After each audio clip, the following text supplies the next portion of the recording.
تقوی، پھر سے تقوی آیا، وَإِن تَصْبِرُوا وَتَتَّقُوا، اگر صبر تمہاری زندگی میں ہے، تقوی تمہاری زندگی میں ہے، تو پھر اس کے ذریعے تم اپنے آپ کو بچا سکتے ہیں۔ آج ہمارے یہاں دیکھیں، فلاں پارٹی یہ سازش کر رہی ہے، فلاں پارٹی یہ کر رہی ہے، ارے بھائی ادھر دھیان ہی کیوں دے رہے ہو؟ ادھر دھیان ہی کیوں دے رہے ہو؟ یہ تمہارا ذہن ڈائیورٹ کرنے کے لیے سارے پلان کرتے ہیں، یہ ساری چیزیں، ساری تدبیریں اختیار کرتے ہیں، اور ہم ہیں کہ اسی چیز میں ڈوبے ہوئے ہیں۔ دھیان دینا چھوڑ دیجیے، چیزوں کو اہمیت جب دیں گے نا، چیزوں کو اہمیت جب دیں گے تو پھر ایسی صورت میں وہ چیز آپ کے دماغ میں بیٹھی رہے گی، سماج میں ظاہر بن کر کے رہے گی۔ آپ کو پتا امام بخاری، امام مسلم، امام ترمذی، امام ابو داؤد، بڑے بڑے ائمہ کا نام آپ سنتے ہیں بار بار، ان کے زمانے میں بہت بڑے بڑے گمراہ فرقے تھے، ایسے ایسے لوگ تھے جنہوں نے حدیثوں کو گڑھ رکھا تھا، لیکن دنیا ان کے بارے میں نہیں جانتی ہے، کیونکہ ان لوگوں نے ان کا تذکرہ تک نہیں کیا۔ آپ جب فتنے کو اٹھائیں گے، کسی سازش کو آپ بار بار اب ہم لوگ دیکھیں شیئرنگ کرنے میں کتنے ماہر ہیں، کوئی ویڈیو آئی کہاں کی ہے، کب کی ہے، کس طریقے کی ہے، اس کی حقیقت کیا ہے، سچائی کیا، فٹافٹ شیئر، فٹافٹ فارورڈ کرنا، غلط بات ہے، غلط بات ہے۔ ڈر کا ماحول پیدا نہیں کرنا ہے آپ کو، بلکہ خوشی کا ماحول پیدا کرنا ہے، نفرت کے ماحول سے بچنا ہے، محبتوں کا کاروبار کیجئے، نفرتوں کا کاروبار مت کیجئے، اور نہ ہی لوگوں کے درمیان ڈر پھیلائیے۔ اس کے بعد سورۃ النساء کا آغاز ہوتا ہے۔ نساء مطلب عورت، مرد کے نام پہ کوئی سورہ نہیں، یعنی مرد نام سے، عورت نام سے سورہ ہے، مردوں کے نام پر سورہ ہے، محمد، یوسف، ابراہیم وغیرہ، لیکن خاص عورتوں کے مقابلے میں مردوں کے نام سے سورۃ الرجال نہیں۔ اچھا، یہ سورہ وہ ہے جس میں اللہ نے عورتوں کے مخصوص بہت سے مسائل کا تذکرہ کیا، اس لیے بطور خاص عورتوں کو سورۃ النساء ضرور پڑھنا چاہیے، اور ان لوگوں کو بھی پڑھنا چاہیے، مردوں کو جو شادی شدہ ہیں یا جو شادی کرنے والے ہیں۔ بہت سے ایسے مسائل کا اللہ نے تذکرہ کیا ہے۔ اس کی ابتدا ہی میں اللہ نے کیا کہا کہ اللہ نے مرد سے عورت کو پیدا کیا۔ کیا میسج دیا اللہ نے؟ کہ ایک مرد کے لیے ایک عورت کی ضرورت ہے، اور ایک عورت کے لیے ایک مرد کی ضرورت ہے۔ عورت اکیلے کچھ نہیں، مرد اکیلے کچھ نہیں، عورت اکیلے کچھ نہیں ہے، مرد اکیلے کچھ نہیں ہے۔ اگر یہ دونوں ایک دوسرے کو اپنی ضرورت سمجھے تو مسائل جنم نہیں لیں گے، مسائل جنم نہیں۔ مسئلہ کیا ہے، بعض دفعہ مرد اپنے آپ کو بڑا سمجھتا ہے، بعض دفعہ عورت اپنے آپ کو بڑا سمجھتی ہے، تو پھر مسئلے ہو جاتے ہیں۔ آپ کڑک بن کر کے رہیں گے، شروع میں نے کہا ٹوٹ جائیں گے، آپ نرم بن کے رہیں گے، آپ کی زندگی کے تمام مسائل یہ نرمی اپنے آپ ختم کر دے گی۔ کڑک بن کر کے، سخت بن کر کے مت رہیے۔ اور آگے اللہ نے ایک چیز کہا، رشتہ داری کا خیال کیجیے۔ جو رشتہ داری نکاح کی بنیاد پر آپ بناتے ہیں نا، پھر آگے کئی ایک رشتہ داریاں جنم لیتی ہیں، ان رشتہ داریوں کا خیال رکھیے، بنایا ہے تو نبھائیے بھی۔ ہمارے یہاں لوگ بنانا آسان سمجھتے ہیں، لیکن نبھانے کا ہنر نہیں ہے۔ بنائیے بھی اور نبھائیے بھی، اس پر آپ کو ثواب ملے گا۔ ایک آیت ہے آگے، اچھا، اس سورہ میں اللہ نے عورتوں کے کئی ایک مخصوص مسائل کا تذکرہ کیا، بیوہ عورتوں کے حقوق بیان کیے ہیں، یتیم عورتوں کے، یتیم لڑکیوں کے حقوق بیان کیے ہیں، ایسی عورتیں جو سماج میں دبی کچلی ہوئی تھی، ایسی عورتوں کا اللہ نے تذکرہ کیا ہے۔ بعض عورتیں ایسی تھی کہ ان کے شوہر کا انتقال ہو جاتا تھا تو ان کے سوتیلے بیٹے اس سے اپنی سوتیلی ماں سے نکاح کر لیا کرتے تھے۔ بعض لوگ ایسے تھے کہ کسی لڑکی کی کفالت کر رہے ہیں، وہ خوبصورت ہوتی تھی یا مال ہوتا تھا، تو بجائے اس کے کہ اس کی کہیں شادی کر دے، اس کے مال پر قبضہ کر لیتے تھے اور زبردستی اس سے نکاح کر لیا کرتے تھے۔ اسلام نے عورتوں پر احسان کیا اور عورتوں کو ان تمام طرح کے ظلم سے نجات دلایا۔ اور ایک چیز، عورتوں کا حصہ وراثت میں مارا جا رہا تھا، باقاعدہ میراث کی آیتیں اللہ نے کس سورہ میں نازل کی؟ سورۃ النساء میں، عورتوں والے سورہ میں۔ اور عورتوں والی سورہ پڑھ کر کے مرد اپنے حق کا مطالبہ کرتا ہے، لیکن عورتوں والی سورہ کو سامنے رکھ کر کے وہ عورت کے حق کو بھول جاتا ہے، حق نہیں دیتا۔ اللہ نے کہا مردوں کا حصہ ہے، عورتوں کا بھی حصہ ہے، چاہے مال کم ہو یا زیادہ ہو، ہر ایک کا جو حصہ مقرر کیا گیا ہے وہ حصہ اس کو ملے گا۔ میں تفصیل نہیں بیان کر رہا۔ اچھا، آپ یہ دیکھیں کہ یہ مسئلہ کیوں نازل ہوا۔ ایک صحابی تھے سعد بن ربیع رضی اللہ عنہ، مدینہ کے سب سے مالدار صحابی تھے۔ جب ہجرت کر کے صحابہ آئے تو عبد الرحمن بن عوف رضی اللہ عنہ کو بھائی بنایا گیا انہی سعد بن ربیع کا، آپ کو معلوم ہے عبد الرحمان بن عوف نے پوچھا تھا, عبد الرحمان بن عوف سے انہوں نے کہا کہ بھائی میری 2 بیویاں ہیں, جس کو چاہو تم پسند کر لو, میں اس کو طلاق دے دیتا ہوں, میرے پاس کھیتیاں یہ گھر ہے, آدھا آدھا بانٹ لیتے. عبد الرحمان بن عوف نے کہا تھا نہیں مجھے ضرورت نہیں, بازار کا راستہ بتا دو.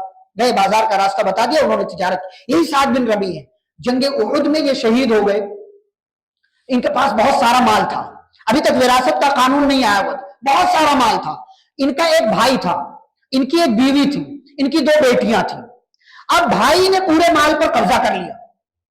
سعد بن ربیع بہت مالدار, مدینہ کے سب سے مالدار تھے, سب سے مالدار انصاریوں میں, یعنی اس وقت بھی سب سے زیادہ مالدار تھے.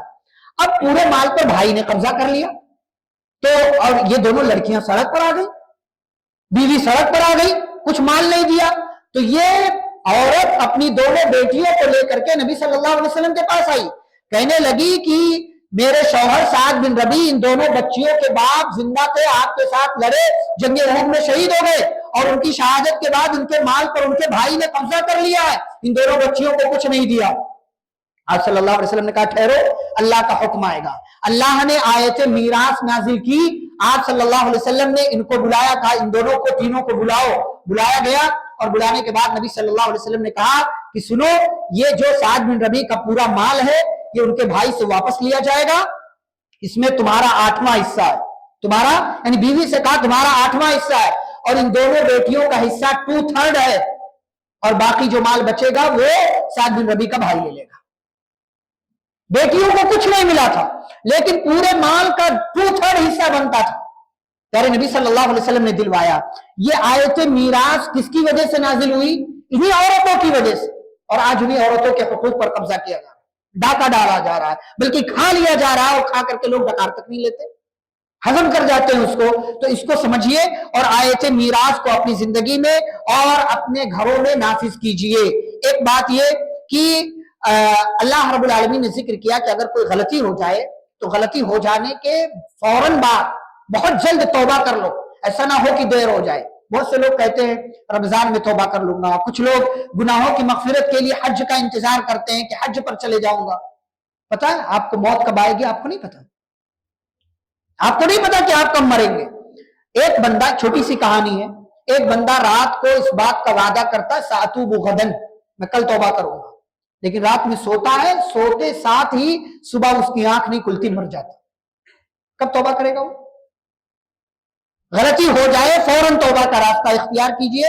اور اس بارے کی آخری بات جو ہے, اللہ نے محرم خواتین کی تفصیل بیان کی.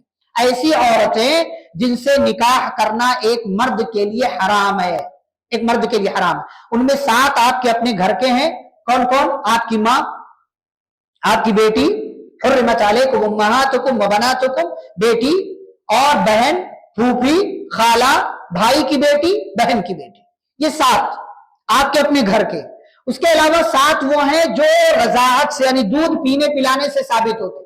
رضاعی ماں, ایسی عورت جس کا آپ نے دودھ پیا ہے. رضاعی بیٹی, رضاعی بہن, رضاعی پھوپھی, رضاعی خالہ, رضاعی بھائی کی بیٹی, رضاعی بہن کی بیٹی. یہ 7 14 ہو گئے. ایسے ہی ساس, آپ اپنی ساس سے نکاح نہیں کر سکتے. کسی عورت سے آپ نے نکاح کر لیا تو اس کی ماں سے آپ نکاح نہیں کر سکتے. ایسے بیوی کی بیٹی سے نکاح نہیں کر سکتے. کیا مطلب؟ بیوی کی بیٹی یعنی آپ نے کسی ایسی عورت سے نکاح کیا جس کا پہلے کہیں نکاح ہوا تھا, اس کی کوئی بیٹی ہے, اور آپ نے اس عورت سے نکاح کر لیا, اس کے ساتھ تعلق بھی قائم کر لیا, تو اب اس کی جو بیٹی ہے وہ آپ کی سوتیلی بیٹی ہو گئی, اسٹیپ ڈاٹر ہو گئی, اور پھر اس سے پھر آپ نکاح نہیں کر سکتے, وہ آپ کے لیے حرام ہو گئی. بہو سے آپ نکاح نہیں کر سکتے, یہ بھی آپ کے لیے حرام ہے. 2 بہنوں کو ایک ساتھ آپ اپنے نکاح میں نہیں رکھ سکتے. 2 سگی بہنیں ہیں, دونوں کو ایک ساتھ نکاح میں نہیں رکھ سکتے. کئی ایک صحابہ کے پاس تھی, یہ آیت نازل ہوئی, آپ صلی اللہ علیہ وسلم نے الگ کروا دیا, کہا ایک کو طلاق دے دو. ایسے ہی ایک عورت اور اس کی پھوپھی کو آپ نکاح میں نہیں رکھ سکتے ایک ساتھ. ایک عورت اور اس کی خالہ کو آپ نکاح میں نہیں رکھ سکتے ایک ساتھ. اور ایسے ہی ایک عورت جو شادی شدہ ہے, کسی کی بیوی ہے, آپ اس سے بھی نکاح نہیں کر سکتے. کسی کی بیوی ہے پہلے ہی سے, آپ اس سے بھی نکاح نہیں کر سکتے. تو یہ 7 14, ساس 15, بیوی کی بیٹی 16, بہو 17, 2 بہنوں کو ایک ساتھ جمع کرنا 18, اور عورت اور اس کی خالہ 19, عورت اور اس کی پھوپھی 20, اور شادی شدہ عورت 21. یہ کل 21 طرح کی عورتیں ہیں جن سے آپ نکاح نہیں کر سکتے. ان میں سے کچھ ایسے ہیں کہ وہ کنڈیشنز کے ساتھ حرام ہے, اور کچھ ایسے ہیں جو ہمیشہ ہمیشہ کے لیے آپ کے اوپر حرام ہے، اور یہیں پر اس پارے کا اختتام ہوتا ہے۔ اللہ رب العالمین ہم سبھی کو قرآن و حدیث کی باتوں کو پڑھنے، سننے، سمجھنے اور عمل کرنے کی توفیق عطا فرمائے، آمین۔ وصلی اللہ علی النبی الکریم، السلام علیکم ورحمۃ اللہ وبرکاتہ۔